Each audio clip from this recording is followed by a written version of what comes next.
Bueno, muchísimas gracias Hugo, Natalia, por la presentación y por la invitación, por supuesto.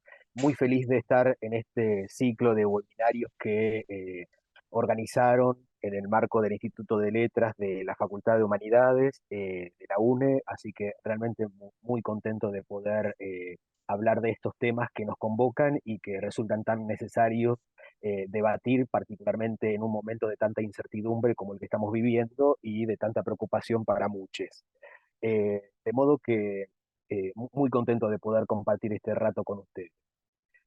Eh, bueno, a ver, les cuento un poco. Mi presentación se titula, díganme si va corriendo, creo que sí, se titula Ficciones en modo ESI, géneros, disidencias y problemáticas en torno a la sexualidad en las clases de literatura.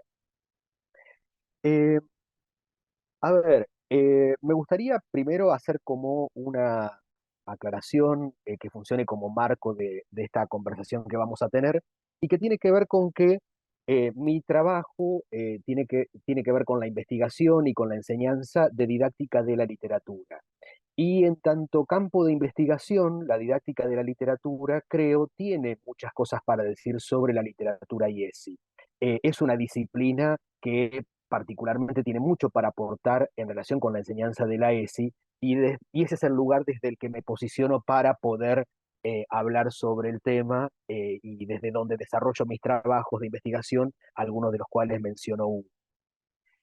Desde ese lugar, desde la didáctica de la literatura, me parecía pertinente compartir hoy en esta charla eh, cuatro temas que se relacionan con la ESI. Primero, creo que desde esta disciplina podemos decir algunas cosas sobre los lineamientos curriculares, sobre literatura y ESI. Tenemos bastante también para reflexionar sobre el ámbito escolar como comunidad de lectura, sobre los criterios de selección de textos para el aula, que es algo que particularmente preocupa y ocupa a muchos docentes, eh, cómo, qué textos leer en la escuela secundaria, cuáles son los problemas que muchos textos pueden acarrear en la lectura, en su lectura en la escuela secundaria, y sobre los usos de literatura para el trabajo con contenidos no literarios. Voy a tratar de ser lo más ordenado posible e ir siguiendo este orden de exposición, así después conversamos sobre alguno de estos temas o de otros que les pueda interesar y que yo pueda responder. Comienzo con el primero. Decía que podemos hablar un poco sobre los lineamientos curriculares sobre literatura y ESI. Sabemos que tenemos lineamientos curriculares desde 2008 y que estos lineamientos curriculares están articulados en torno a la transversalidad. Sabemos que esta transversalidad que se propuso desde el Ministerio de Educación de la Nación para el trabajo con la ESI implica una enorme ventaja, que es el haberle quitado a la biología o a las ciencias de la salud, digamos, a la educación para la salud, el monopolio sobre la educación sexual, tal como se entendía, y lo que hizo al transversalizar la ESI es pensar que todas las asignaturas tienen mucho para aportar y reflexionar acerca de una educación sexual ahora integral. Pero también nos deja con algunos problemas, como todo contenido o como todo tema transversal. Yo acá reproduzco solamente un fragmento que corresponde a lo que se prevé que deberíamos hacerles docentes de literatura en relación con la ESI en el ciclo básico de la escuela secundaria. Leo solamente algunas viñetas.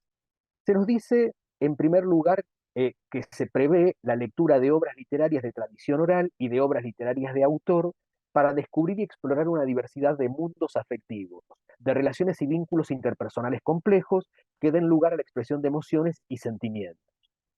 También la lectura compartida de biografías de mujeres y varones relevantes en la historia de nuestro país y del mundo. Salteo uno, la lectura de libros donde se describan una diversidad de situaciones de vida de varones y mujeres y donde se trabaje la complejidad de sentimientos que provoca la convivencia. Lo primero que me parece que encontramos en estos lineamientos que nos ofrece el Ministerio es como una gran amplitud, como una gran ambigüedad. Incluso muchas personas que no necesariamente trabajan ESI dicen, podrían decir, yo trabajo obras de tradición oral y obras que trabajan diversidad de mundos afectivos. trabajamos con biografías de escritoras, escritores, y sin embargo no se acercan a lo que concebimos estrictamente como educación sexual integral. Hay un texto que a mí me parece interesantísimo, que no voy a leer todo el fragmento, un libro de Valeria Sardi y de Carolina Tosi que se llama Lenguaje inclusivo y ESI en las aulas, que de manera muy inteligente nos advierten acerca de el riesgo de cuestionar documentos curriculares diseñados en 2008, esto es, antes de que se sancionaran, por ejemplo, la ley de identidad de género, la ley de matrimonio igualitario, la ley de interrupción voluntaria del embarazo. Es decir, mucha agua pasó bajo el puente y entonces indudablemente quedaron atrasados estos documentos y corremos el riesgo de cierto anacronismo, ¿no? No obstante, ellas señalan algunas limitaciones y la necesidad de actualizarlos teniendo en cuenta, por ejemplo, el marcado binarismo de que conservan estos documentos, varones, mujeres, se habla de esto todo el tiempo. Otra de las cosas que señalan también interesante es la falta de problematización acerca de el deseo, el placer, el goce. La sexualidad aparece vinculada con determinados elementos que escapan a esta dimensión que también tiene la sexualidad. También quedaron rezagados indudablemente en relación con las redes sociales, grooming, sexting, deberían actualizarse en ese sentido, pero es lógico que en 2008 todavía esos temas no estuvieran suficientemente desarrollados. A mí particularmente me parece que hay otro riesgo que tienen estos documentos en cuanto a lo que respecta a su amplitud, y tiene que ver con que muchas instituciones educativas se han amparado en estos documentos curriculares y en esa ambigüedad que plantean, en decir que trabajan ESI cuando verdaderamente no lo hacen. Un ejemplo muy claro es esta colección que publicó SIM en 2015 junto con una editorial que se llama PPC, Pensar, Publicar, Crear, Creer, creo que se llama, creo que significa esa sigla, de orientación católica, indudablemente ya desde el título, y viendo el currículum de las personas que estuvieron a cargo de su redacción podemos entenderlo, que es así, y que logran articular sin demasiado problema, por un lado, los contenidos relacionados con los lineamientos curriculares y al mismo tiempo documentos del episcopado, equipos de educación del episcopado. Es decir, evidentemente, esa amplitud posibilita que en instituciones que sobre todo pertenecen a comunidades confesionales digan que trabajan la ESI cuando en verdad trabajan temas tales como la solidaridad, el vínculo con el otro, jornadas de convivencia, pero no aparece en ningún momento mencionadas las palabras género o diversidad sexogenérica, ¿sí? Que para nosotros son clave a la hora de pensar la ESI. Creo que esto es como uno de los problemas que como investigadores y como personas a quienes nos interesa la didáctica de la literatura, se nos aparece como uno de los primeros y que tiene que ver con los lineamientos curriculares. El segundo que mencionaba es el del ámbito escolar como comunidad de lectura. Hace ya bastante tiempo, afortunadamente, Chartier nos enseñó que podíamos pensar la escuela como comunidad de lectura, que podíamos pensar la escuela como un espacio atravesado por diferentes comunidades de lectura, que un lector no lee desde el vacío, sino que está atravesado por elementos sociohistóricos y culturales y que esto determina las interpretaciones. No solamente los objetos materiales que tienen una fuerte importancia en la construcción de interpretaciones, sino también los saberes del lector que provienen del lector, de les lectores, que provienen de las culturas de pertenencia. Dice Chartier, cualquier lector pertenece a una comunidad de interpretación y se define en relación con las capacidades de lectura. Entre los analfabetos y los lectores virtuosos hay todo un abanico de capacidades que debe reconstruirse para entender el punto de partida de una comunidad de lectura. Luego siguen las normas, reglas, convenciones y códigos de lectura propios a cada una de las comunidades de lectura. En esto consiste la manera de dar una realidad sociocultural a la figura del lector. Chartier nos enseñó mucho aportando el concepto de comunidad interpretativa. Particularmente nos alertó acerca de el modo en que la escuela muchas veces se posiciona como el horizonte verdadero y correcto de lectura y anula otras posibilidades interpretativas que provienen de diferentes lugares y de los cuales son portadores los adolescentes o las niñas que asisten a las escuelas. Pero creo que también, así como es un concepto sumamente positivo y que lo hemos valorado y lo hemos incorporado a nuestras prácticas de trabajo, de investigación, también es cierto que tiene algunos costados que no sé si hemos reflexionado lo suficiente.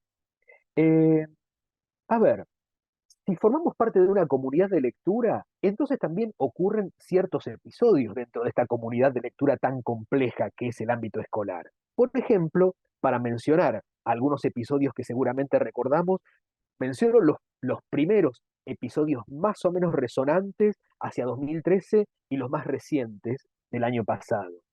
En 2013, la profesora Romina García Hermelo, en la provincia de San Luis, fue apartada de su cargo por unos meses, al menos por un tiempo, por haber dado a sus alumnos, a sus estudiantes, una novela de temática lésbica. Eh, Finalmente fue restituida en su cargo, por una parte por la acción de algunos medios de comunicación y particularmente de sus estudiantes que señalaron que contra lo que señalaban muchos padres y madres, no había nada de pornográfico en esa novela. Ese mismo año, otro episodio que ocurrió fue que se retiraron libros en las escuelas en Mendoza enviados por el Ministerio de Educación porque se consideraron poco apropiados para que estuvieran en las bibliotecas escolares. Más recientemente, se sancionó a un profesor de teatro el año pasado, fueron muy consecutivos un episodio y otro. Se sancionó a un profesor en la provincia de San Juan eh, por el trabajo con un cuento de Sacheri, Canelones, creo que recordamos mucho esto, y hubo una denuncia contra un docente que no prosperó esa denuncia afortunadamente, por haber empleado la novela Cometierra de Dolores Reyes para trabajarla con sus estudiantes. De modo que estos son riesgos que ocurren cuando estamos pensando en una comunidad de lectura y cuando planteamos estos temas, ¿sí? Pero también hay otros costados, que quizás estos son los más resonantes, los más escandalosos, los que más repercusiones tienen en los medios. A mí me gustaría retomar un episodio un poco más cercano a los estudiantes.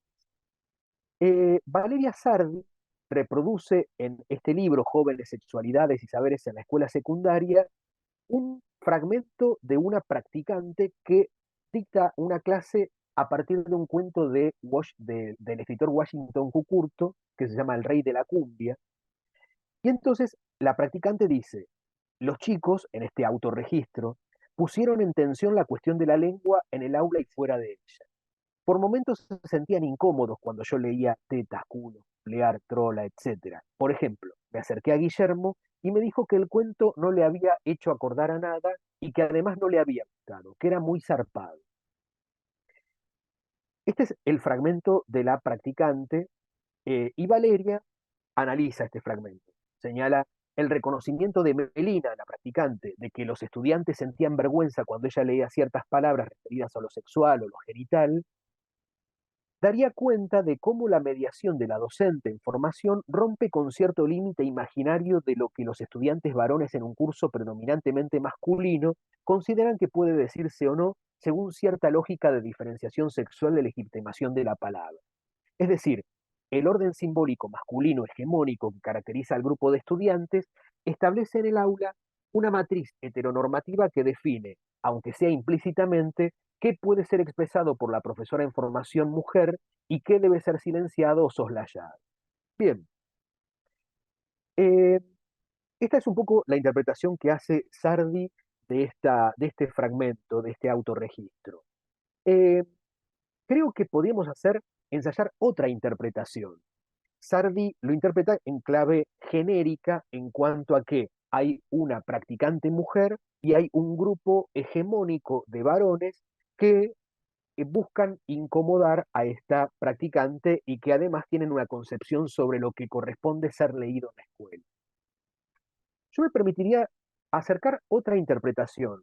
Eh, si pensamos que lo que dice Guillermo, este chico que dijo que no le gustó, que era muy zarpado, si pensamos que esa interpretación es legítima, que realmente puede sentirse avergonzado de escuchar esto en la escuela, incomodado porque una profesora está leyendo este texto, con esto no quiero decir que no deba ser incomodado, que este texto no sea pertinente, pero digo, es un elemento a incorporar también. La vergüenza que puede sentir un estudiante, una estudiante, a la hora de hablar ciertos temas que seguramente debe hablar fuera del ámbito escolar con sus compañeros en otros espacios, pero que en ese lugar le parece inadecuado. ¿Sí? No voy a abundar, aunque después podríamos comentarlo, pero también es cierto que incluso les docentes pueden sentirse incomodados, incomodadas para tratar ciertos temas con sus estudiantes. Podemos también comentar algunos aspectos en relación con. Creo entonces que a la hora de pensar a la escuela como comunidad de lectura, acá tenemos una comunidad interpretativa y está atravesada por tensiones cuando llevamos la ESI. ¿Sí? Digo para no pensar que está todo resuelto, que todos vamos a estar de acuerdo, que nos van a gustar todos los textos y que estamos incorporando un tema que nos permite, que sin duda nos permite avanzar en el conocimiento de nuestros cuerpos, de nuestros derechos, pero que indudablemente introduce tensiones. Nunca como antes los padres, las madres estuvieron tan atentos, atentas a lo que se leía en las aulas de literatura, ¿no? Aun cuando podríamos decir que a lo largo de todo el siglo XX, si hacemos un repaso de quienes hicimos nuestra escuela secundaria en aquella época, y podemos recordar que el canon literario estaba atravesado por obras como Fuente Ovejuna, La vida es sueño, El sí de las niñas, El burlador de Sevilla, es decir, estaba llena de burladores, violadores, matrimonios abusivos, y sin embargo no había manifestaciones de padres y madres. Evidentemente hubo transformaciones en los modos de leer que fijan las formas en que padres y madres leen textos y prestan atención a aquellos materiales que circulan en la escuela ahora más que en otros momentos. Eh, Vamos a tratar después de ir retomando cada uno de estos temas que vamos planteando. Uno de los temas que decía que también nos trae la ESI es el de los criterios de selección de textos para el aula. Y acá traigo un libro que compilaron Laura Arnés y Facundo Saxe, y en particular un artículo que ahí publicó justamente Romina García Armelo, esta profe que fue sancionada en la provincia de San Luis por haber trabajado con esta novela Hay una chica en mi sopa, esta novela de tema lésbico. Ella como profe y además como investigadora, creo que de la Universidad Nacional de San Martín, en una parte de ese artículo dice así: como docente, ¿seguimos incorporando los clásicos de la literatura? Porque sabemos que de hecho la mayoría de estas novelas, poesías y relatos narran la vida de personajes heterosexuales, como así también poseen representaciones estigmatizadas acerca de las mujeres y además se destacan sentidos vinculados a lo femenino como naturalmente heterosexual. En el mundo de la ficción hegemónica, ya sea en la literatura como en el cine, las mujeres generalmente no somos protagonistas de las historias, tenemos poco diálogo, somos subrepresentadas en el mundo laboral y generalmente las representaciones de lo femenino giran en torno a los roles tradicionales de ser madres, esposas y amas de casa. Y más adelante, en ese mismo artículo, en el mundo literario existe una notable escasez de representaciones múltiples y variadas, no solo de las mujeres heterosexuales y lesbianas, sino también de aquellas experiencias e identidades sexuales no hegemónicas, mujeres y varones trans o no binarios, gays, intersex, bisexuales, entre otros.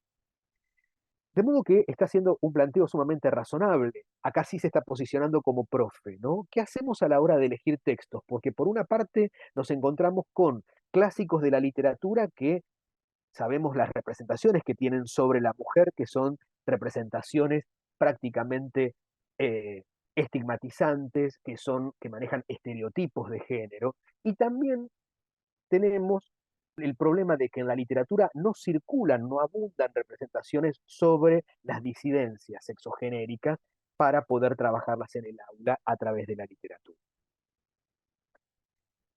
Eh, Paso a un último tema y después trato de ir recuperando todos para tratar de ver cómo podemos manejarlos o si podemos, no digo resolverlos, pero al menos solucionarlos, pero al menos ir pensando algunas respuestas tentativas para ello. Decía que el cuarto de los problemas que me interesaba tomar era el de los usos de la literatura para el trabajo con contenidos no literarios. Y traigo acá la trama de los textos de Gustavo Bombín. ¿Por qué? Lo traigo en su primer libro, que fue publicado en 1989, porque aparentemente, eh, en los últimos tiempos, en el campo de la didáctica de la literatura, el que haya aparecido la ESI como tema para trabajar de manera transversal y por tanto para ser trabajado en el área de literatura, ha hecho que algunas investigadoras, algunos investigadores, retomen aquella vieja idea de Bombín, tan acertada, acerca de el usufructo del texto literario, el riesgo del usufructo, de usar el texto literario para aprender cosas que no tienen que ver estrictamente con la literatura, que es lo que ocurría a lo largo del siglo XX. Sabemos que durante el siglo XX el canon literario escolar tenía una función fuertemente nacionalizadora, este era el objetivo de colocar la gauchesca en el centro de ese canon, por ejemplo.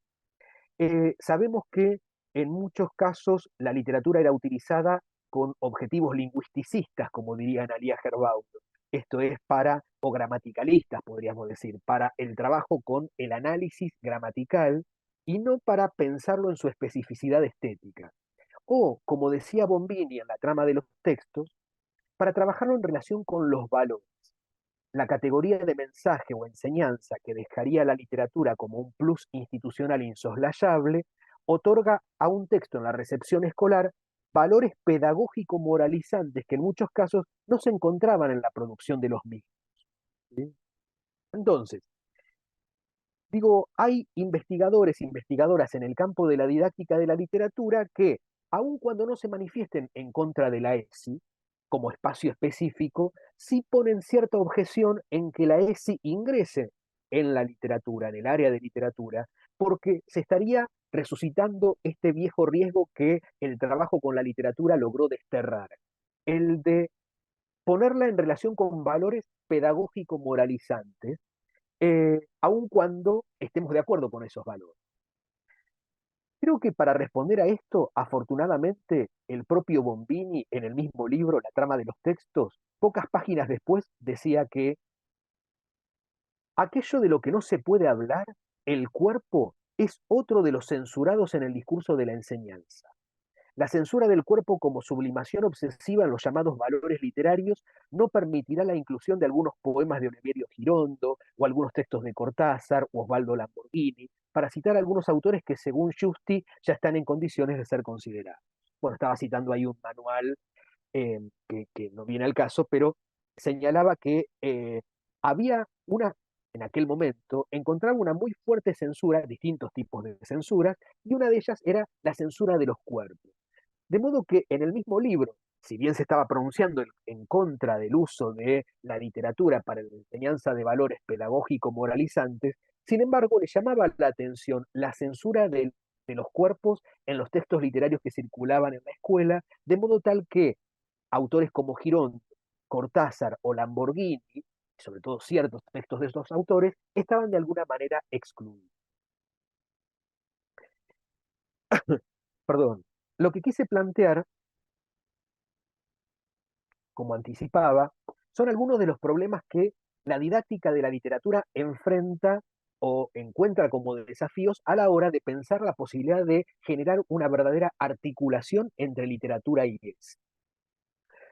Vamos a tratar de ver cuáles son los posibles modos de desandar estos problemas, o posibles respuestas, o posibles intentos de ensayos, o al menos hipótesis de cómo se podría avanzar en la enseñanza de la ESI a través de la literatura.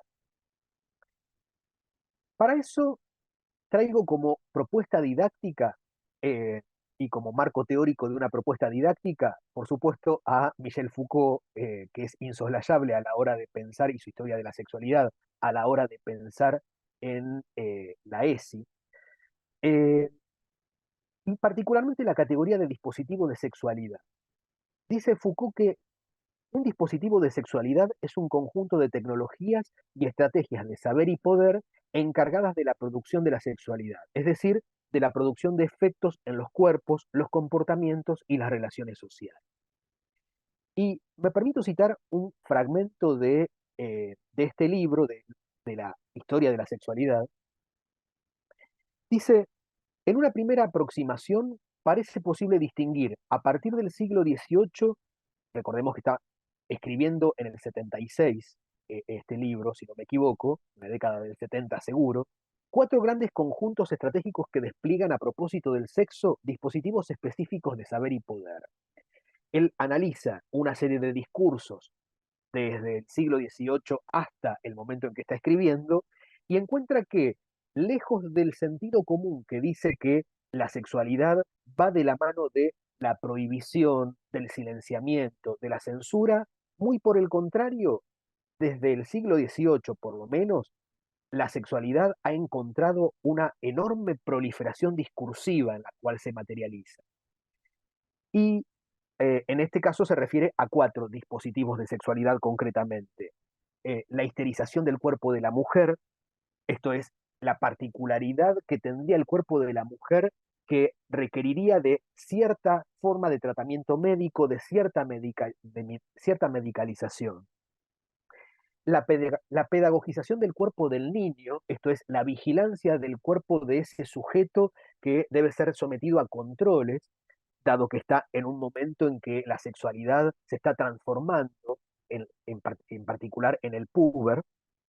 La socialización de las conductas procreadoras, esto es, o el aliento o el desaliento de la procreación de acuerdo a las necesidades de mano de obra por parte de los estados, un tema que se empieza a constituir como preocupación en el siglo XIX. Y finalmente, la psiquiatrización del placer perverso, esto es, la psiquiatrización de aquellos sujetos considerados perversos, entre otros, las personas homosexuales. Sintetizando, como dice Foucault, cito textualmente, la mujer histérica, el niño masturbador, la pareja maltusiana, el adulto perverso. Y sigue diciendo, ¿de qué se tratan tales estrategias? ¿De una lucha contra la sexualidad? ¿De un refuerzo por controlarla? ¿De una tentativa para regirla mejor y enmascarar lo que pueda tener de increto, de llamativo, de indócil? ¿De una manera de formular esa parte de saber que sería aceptable o útil? En realidad, se trata más bien de la producción misma de la sexualidad, a la que no hay que concebir como una especie de naturaleza dada que el poder intentaría reducir, o como un campo oscuro que el saber intentaría poco a poco descubrir. Es el nombre que se puede dar a un dispositivo histórico, no una realidad por debajo en la que se ejercerían difíciles apresamientos, sino una gran red de superficie en la que la estimulación de los cuerpos, la intensificación de los placeres, la incitación al discurso, la formación de conocimiento, el refuerzo de los controles y las resistencias se encadenan unos con otros según grandes estrategias de saber y poder. Creo que acá hay una serie de aportes fundamentales para pensar, en principio, la sexualidad. Por una parte, el modo en que Foucault la quita del orden de la naturaleza, descoloca la sexualidad respecto del orden de la naturaleza. No se puede pensar en la sexualidad como algo perteneciente al orden de la naturaleza que en todo caso habría que descubrir, habría que controlar, sino que en todo caso son estos discursos los que producen la sexualidad, es decir, una construcción discursiva. Y particularmente este aspecto, la construcción, el carácter discursivo de la sexualidad, es un dispositivo que se construye a partir de discursos, lo que es fundamental para quienes trabajamos con los textos literarios, con los textos, particularmente con los textos literarios. Eh, Traje algunos ejemplos pertenecientes a la literatura juvenil para ver cómo podemos encontrar dispositivos de sexualidad. Acá eh, traje un texto de Eduardo Sacheri, un fragmento de Los dueños del mundo, donde Sacheri hace una especie de autobiografía o autoficción, donde habla de sus épocas de niño y de sus juegos de infancia en la década de los 70, y en este fragmento en particular habla del juego de correr en bici. Dice, no solo era por Reutemann que correr en bici era emocionante, esas carreras incluían a las chicas, y a una edad en que la compañía femenina nos entusiasmaba y atemorizaba, nos repugnaba y nos seducía con idéntica intensidad, correr en bicicleta nos obligaba a estar en su compañía sin remordimientos de género y a salvo de que cualquiera nos dijera maricón. No obstante, esas carreras masivas eran un problema. Teníamos 12, 13, 14 años, pero muchos tenían también hermanos más chicos que se encaprichaban en participar.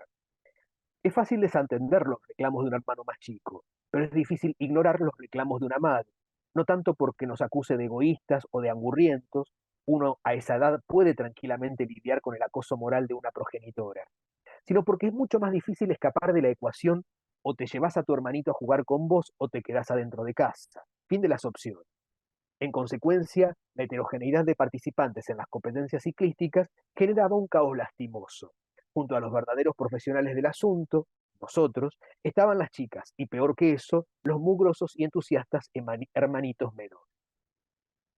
Creo que el texto es bellísimo por varias razones. En principio por el modo en que evoca una época, pero además el modo en que está construido con esta particularidad que tiene Sacheri de combinar un lenguaje particularmente culto para hablar de un tema bastante banal, podríamos decir, el juego de bicicletas, de las carreras de bicicletas entre chicos, utilizando expresiones tales como eh, los verdaderos profesionales del asunto, las competencias ciclísticas, la heterogeneidad de participantes, poder combinar el lenguaje popular de una madre diciendo o te llevas a tu hermanito a jugar con vos o te quedas adentro de casa con ese lenguaje. Pero lo cierto es que ahora no se nos escapa con estos lentes violetas, para usar la metáfora que popularizaron los feminismos, con estos lentes violetas ya no se nos escapa que acá hay una construcción genérica muy clara y que atraviesa el texto. Un nosotros masculino, heterosexual, respecto del cual se define un ellos, ellas, las chicas, que son incluidas en todo caso por ese nosotros, como un otro que además tiene la función de proteger respecto de la particularidad de una injuria, maricón, que es la forma de nominar a lo más absolutamente otro, a aquello que no deja cerrar ese bloque, ese conjunto heterosexista, ese heteropatriarcado que forma como ese lugar de forclusión, como diría Butler, y y que impide ese cierre, pero que constituye lo otro respecto de lo cual hay que protegerse. Eh, Sin dudas, hay también jerarquías y roles atribuidos a madres y padres, porque acá no se habla de un padre que sale a retar, es la madre la que naturalmente viene a retar y a decir cómo se tiene que comportar el hermano mayor y cómo cuidar al hermano menor. Y ni hablar de la jerarquización en la cual la última escala la ocupan los hermanitos menores. No las hermanitas, dado que forman parte del conjunto de ellas, ¿no? Los hermanitos, mugrosos y entusiastas, hermanitos varones. Quiero decir, podemos encontrar en los textos literarios dispositivos de sexualidad con los que se puede trabajar la literatura, y no estamos acá moralizando ni usufructuando el texto literario, sino simplemente leyendo lo que el mismo texto está diciendo. Traigo un segundo ejemplo de una escritora, Graciela Vialet, que tiene una novela que ha sido muy celebrada, Si tu signo no es cáncer. Es una novela que ha sido muy celebrada porque justamente trata un tema muy difícil, una novela juvenil también, en la que la adolescente narradora encuentra que tiene un tumor y que tiene que tratarlo, pero la particularidad de la novela es que tiene un tono muy humorístico. La narradora es muy divertida, se llama además así la novela porque es muy supersticiosa y cree en los signos del zodíaco y se preocupa por muchas de las cosas que llamaríamos supersticiones. Pero la parte que me interesa tomar es un fragmento en el que eh, la protagonista y narradora quiere contarle a su mejor amiga, Anaí, que está enamorada de un chico que se llama Felipe. Claro, el problema es que Felipe es nada menos que el hermano de Anaí. Entonces esto puede generar un conflicto con la amiga. hasta que finalmente decide juntarse con Anaí y contarle que está enamorada de Felipe. Y es así como lo dice. Ah, Anaí suspiró exageradamente tapándose la boca con las manos. Te enamoraste, estás enamorada, gritó ella saltando sobre mi cama. Ya mismo quiero saber quién es. Yo respiré profundo, junté coraje y largué mi rollo. Es una historia de hace tiempo. No te lo dije antes porque fui una estúpida y tenía miedo de que te enojaras conmigo. La miré fijo para que no abriera la boca. En realidad sí, estoy enamorada. Es un amor que me fue creciendo desde chica. En ese instante ella saltó de la cama, se incorporó y me preguntó si no sería lesbiana. Yo y finalmente estaba declarándole mi amor. Le tiré un almohadonazo y otro y una zapatilla. Anaí correteaba por el dormitorio esquivando mis proyectiles. Bueno, finalmente le cuenta de Felipe. Anaí, lejos de enojarse, la abraza, se pone muy contenta y no hay ningún problema. Pero quería detenerme en esto, en esta broma lesbofóbica, levemente lesbofóbica que propone el texto, ¿no? ¿No serás lesbiana y me estás viniendo a decir que estás enamorada de mí? Creo que nos muestra, por una parte, cómo en la trama de un texto de la literatura perteneciente a la literatura juvenil es a nivel diegético. Es absolutamente imposible, inimaginable, o lo era en 2004, cuando estaba escribiendo Graciela Vialet, que un personaje pudiera responder, sí, soy lesbiana, estoy enamorada de vos. Afortunadamente mucha agua corrió bajo el puente y hoy sí podemos empezar a encontrar algunos elementos que se van asomando en este tipo de literatura. Y además, el hecho de que, pensando en el campo mismo, fuera de la novela, en el campo mismo de la literatura juvenil, no hay, no había posibilidad, condiciones de posibilidad de pensar que un lector, una lectora podía sentirse afectado, afectado por esto que se dice acá. Es decir, no hay un lector adolescente, una lectora adolescente lesbiana que podía sentirse incómoda. Y estamos hablando de un tipo de literatura fuertemente complaciente con los lectores juveniles, con los lectores en la infancia, en la adolescencia. Leo un último caso. Una novela que se escribió en 2007 es El Camino de Sherlock, una novela policial de Andrea Ferrari, en la que el narrador es un adolescente al que le interesa convertirse en detective. Dice, en la presentación nos cuenta que le gusta mucho la astronomía, pero nos empieza a contar que la otra verdadera pasión es la de los crímenes, poder descubrir crímenes. Y lo cuenta de esta manera. Solo los crímenes me atraen de manera similar a la astronomía. Por supuesto, no estoy pensando en uno de esos asesinatos vulgares que suceden todos los días. Si se trata, digamos, de un tipo celoso que mató a su novia porque lo engañaba, no le dedico al asunto más que unos segundos. No, yo hablo del crimen que busca ser perfecto, aquel que ha sido planeado con sumo cuidado, anticipando cada detalle, cada paso, etcétera, etcétera. A ver, varias cosas. Eh, es cierto que estábamos hablando de una novela escrita en 2007, muy posiblemente, es decir, muchos años antes del Ni Una Menos. Muy posiblemente hoy Andrea Ferrari no escriba esto de unos asesinatos vulgares que suceden todos los días donde un tipo celoso mató a su novia, ¿no? Eh, pero lo cierto es que en las escuelas, en las bibliotecas, nos encontramos con textos escritos en todas las épocas, no de 2015 en adelante, de modo que este texto bien podría aparecer en nuestras manos, en manos de nuestros estudiantes, como ocurrió que apareció en las mías casualmente y que encontré esto que rápidamente me llamó la atención y que muy posiblemente hace 20 años no me hubiera llamado la atención. ¿Sí? Donde aparece otro dispositivo de sexualidad también. ¿A qué quiero apuntar con esto? A que, así como en otro momento, cuando hablábamos de Foucault, encontrábamos ciertos dispositivos de sexualidad, acá podemos encontrar otros dispositivos de sexualidad que se pueden convertir en ejes de corpus, en tópicos generativos, como dice cierta corriente dentro de la didáctica general, que nos permiten armar corpus y trabajar con los textos literarios desde esas perspectivas. Me estoy refiriendo justamente, y por eso elegí esos tres fragmentos, a la determinación de roles y estereotipos de género, que es lo que encontramos en el caso de Sacheri. ¿Sí? Varones que tienen ciertos roles, mujeres que cumplen otros roles. Un binarismo muy establecido allí. La estigmatización de las disidencias sexogenéricas que encontramos en ese chiste lesbofóbico, en esa broma que aparece en la novela de Viale. Y la legitimación de violencias en torno a la sexualidad como el femicidio, que encontramos referido muy al pasar en esta novela de Andrea Ferrari. No aparece tematizado, pero que aparece al pasar.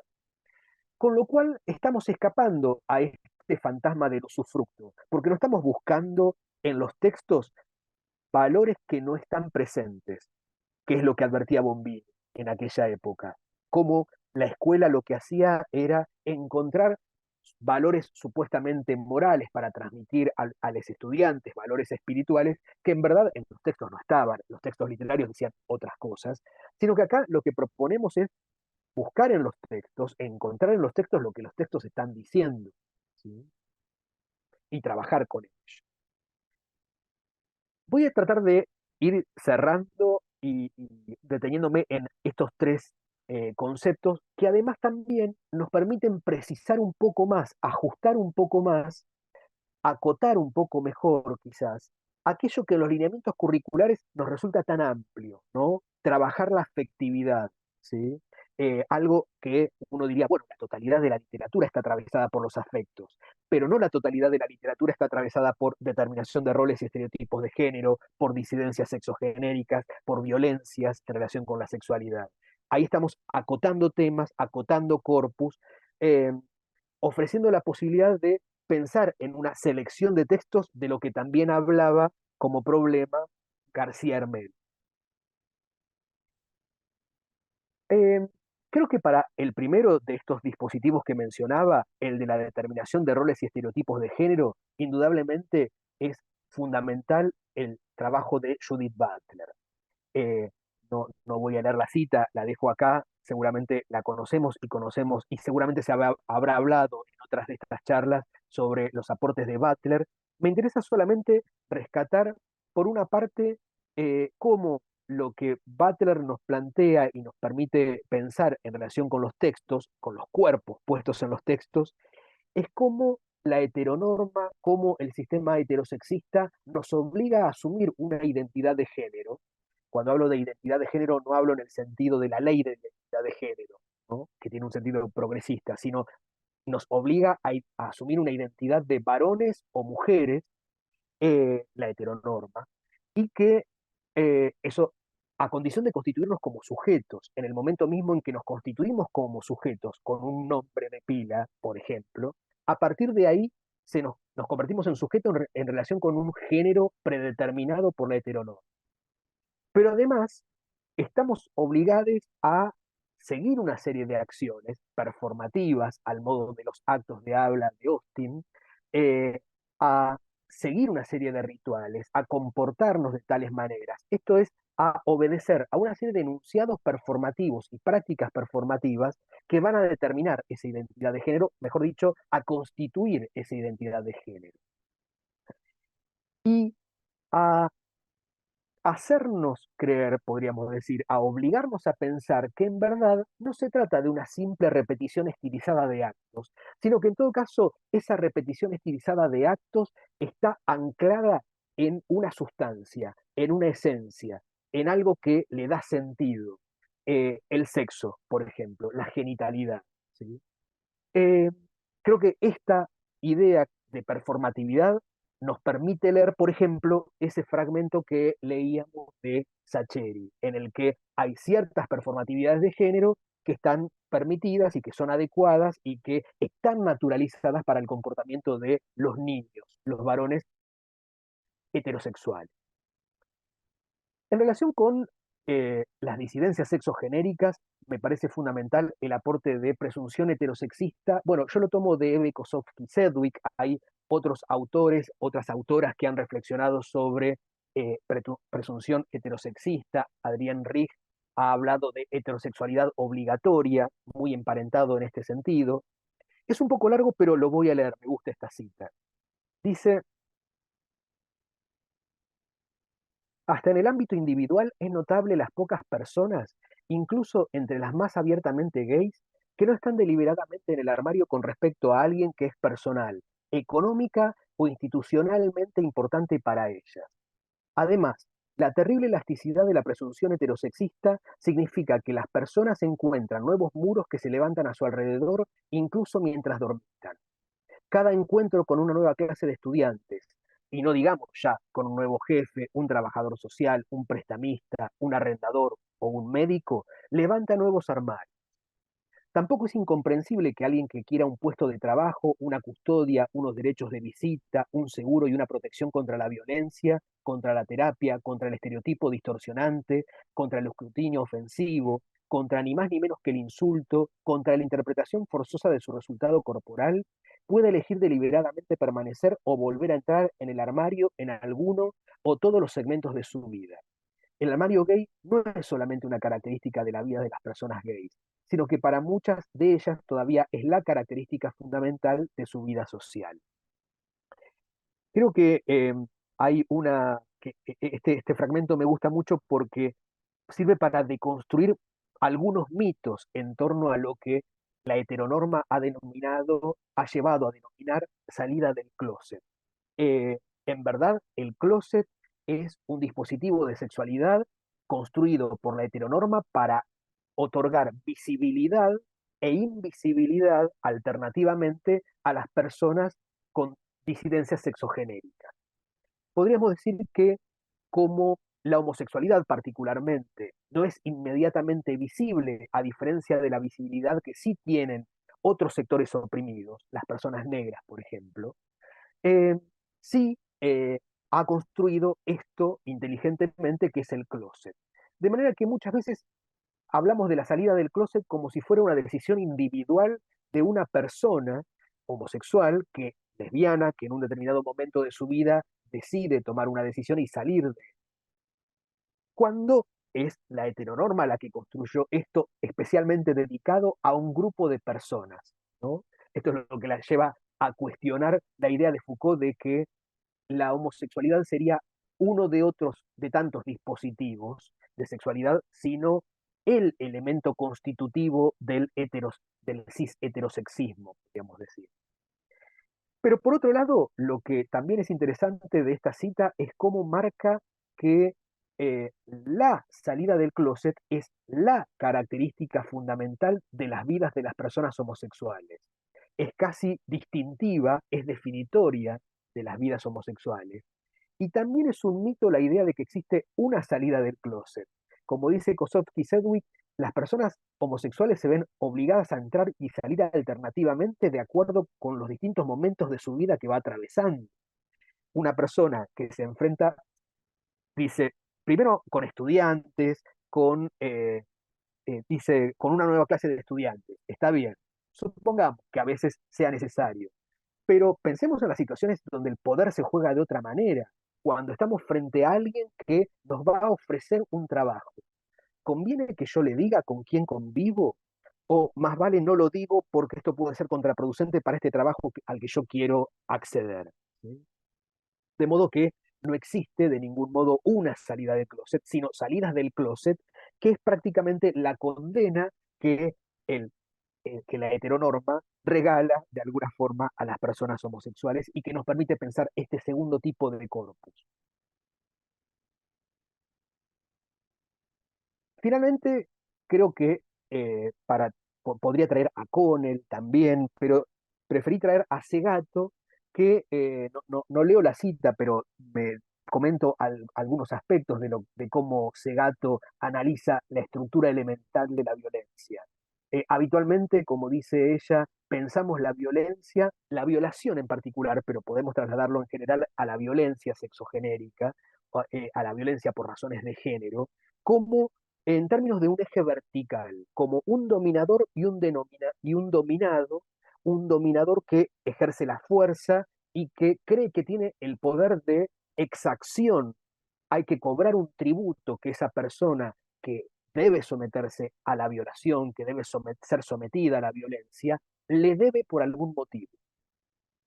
Lo que dice Segato es que nos falta ese eje horizontal porque esa exacción que el varón heterosexual extrae a la persona sometida tiene que ser mostrada, es una especie de cocarda, una probanza para mostrar su pertenencia a ese círculo de varones heterosexuales. En este sentido es interesante la idea de Connell de que los varones heterosexuales son los primeros que están sometidos a una serie de operaciones sumamente violentas por el heteropatriarcado. Entre otras, digamos, la represión de las emociones, para hablar incluso hasta quizás de las más leves, ¿no? Para no hablar de cuestiones físicas, cuestiones corporales que tienen que probar destrezas desde niños y que están sometidos a esto.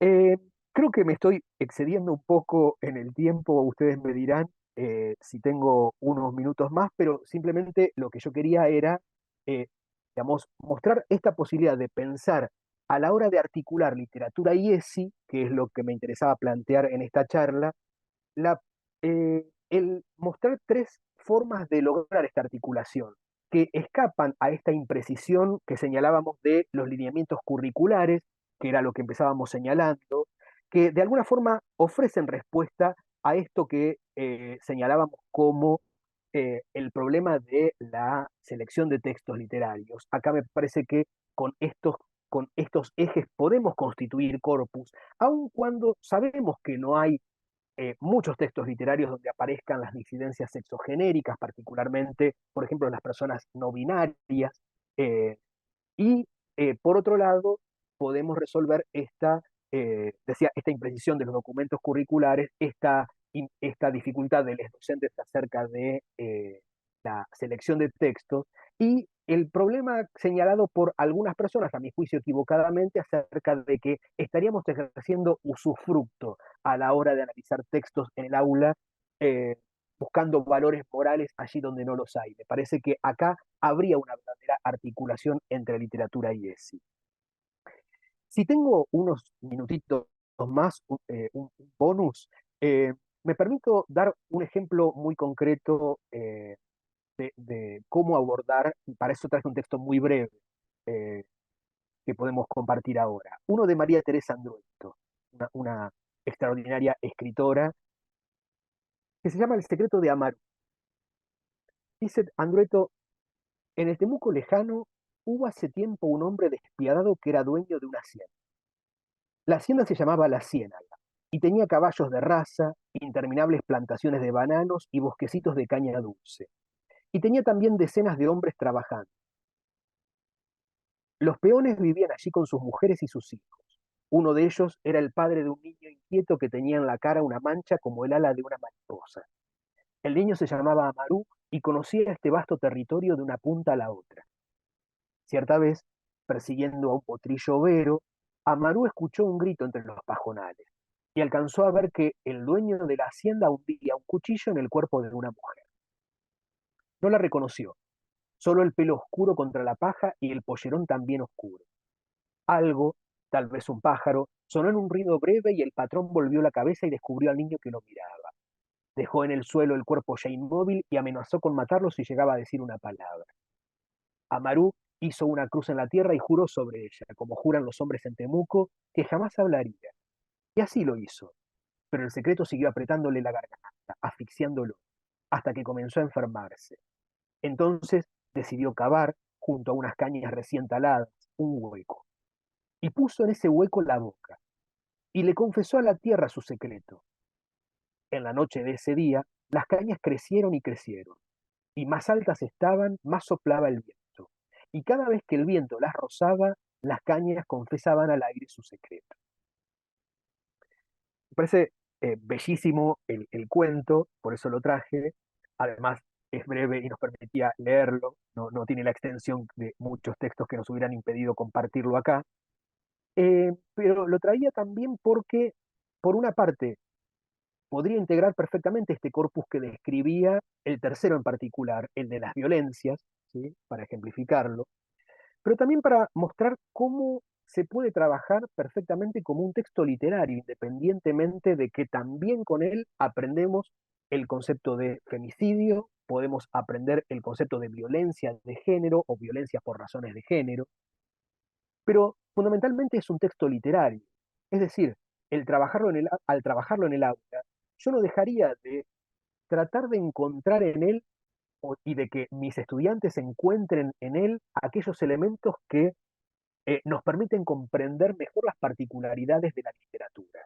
Por ejemplo, me interesaría que pudiéramos ver cómo María Teresa Andrueto logra en un texto rescatar esos rasgos que tienen las leyendas, esa imprecisión temporal y espacial en el Temuco lejano, o cierta vez, sin muchas precisiones más que esa, cómo además rescata determinados elementos de los pueblos originarios, de los relatos de los pueblos originarios, porque es en el Temuco lejano, Amarú, eh, Pollerón, una palabra que no encontramos en el diccionario de la RAE, o si la encontramos es como, está señalada aparte como un americanismo, ¿no? Ciertos pequeños detalles que nos evocan ese trabajo con la leyenda.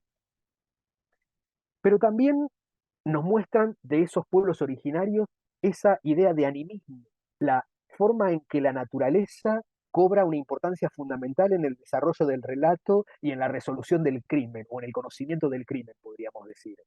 El potrillo, las cañas, la tierra, eh, adquieren vida propia y adquieren una función narrativa dentro del relato. Creo que también me gustaría poder mostrarles cómo funcionan acá las imágenes retóricas, pero no en un sentido, como dice también Analía Gerbaudo, aplicacionista o deteccionista. Esto es ver todas las imágenes, todas las comparaciones para enseñar recursos retóricos, sino que cómo en particular las imágenes auditivas tienen un sentido como principio constructivo casi en este relato. Esto de Amarú escuchó un grito. Eh, y esto, perdón, algo, tal vez un pájaro sonó y esto hizo que el patrón volviera la cabeza. Bueno, ni hablar, el viento las rozaba y las cañas confesaban al aire. El sonido del viento es el que hace que se difunda quién fue el asesino. Cuenten ese secreto. Eh, ¿Cómo lo haría? Bueno, a través de distintos tipos de actividades. Traigo acá algunos ejemplos que por supuesto no excluyen otros. La primera que propondría, por ejemplo, es marcar con una cruz enunciados que comunican más claramente el poder económico del personaje femicida, para mostrar esta diferencia de clase donde femicida y víctima, y además otras personas sometidas a su poder, están en inferioridad de condiciones de clase. Un hombre despiadado, dueño de una hacienda, tenía caballos de raza, etc. Como les decía, una actividad que después en una puesta en común, me imagino, me va a permitir charlar sobre las características que los elementos de la naturaleza tienen en las leyendas de los pueblos originarios y cómo cada uno de esos elementos tiene una participación en el relato. La tierra, las cañas, el viento, un pájaro, un potrillo, conducen al niño a presenciar un crimen, ponen en peligro al niño, confiesan al aire el secreto del crimen. Cada uno desempeña una función narrativa aquí. Transcriban al menos dos fragmentos más que contengan imágenes auditivas. Algo, tal vez un pájaro, sonó en un ruido breve. La verdad no me interesa simplemente que aprendan qué es una imagen auditiva.